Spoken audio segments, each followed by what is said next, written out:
నా మిత్రుడు, చిన్ననాటి స్నేహితుడు, మాజీ పార్లమెంట్ సభ్యుడు, మాజీ శాసనసభ్యులు మోదుగుల వేణుగోపాల్ రెడ్డి ఆహ్వానం మేరకు అన్నవేమన ట్రస్ట్ బాలికల వసతి గృహం ఒక కార్యక్రమంలో పాల్గొంటేందుకు అక్కడికి రావడం జరిగింది నిన్న రాత్రి. అందులో భాగంగానే ఈరోజు అమ్మవారి కనకదుర్గ అమ్మవారి దర్శనం కూడా చేసుకోవడం జరిగింది. నాపై మొన్నటి నుంచి కొందరు వ్యక్తులు మా ప్రతిష్ట దెబ్బతినేలాగా దుష్ప్రచారం చేస్తూ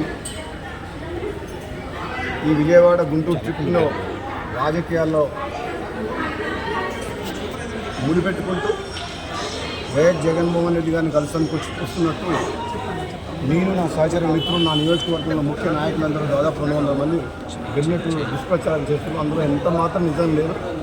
కేవలం ఒక సామాజిక సేవా కార్యక్రమం భాగంగా బాలికల వసతి గృహంలో ఒక ముఖ్య అతిథిగా నన్ను పిలిచినప్పుడు ఈ ప్రోగ్రాంకి రావడం జరిగింది.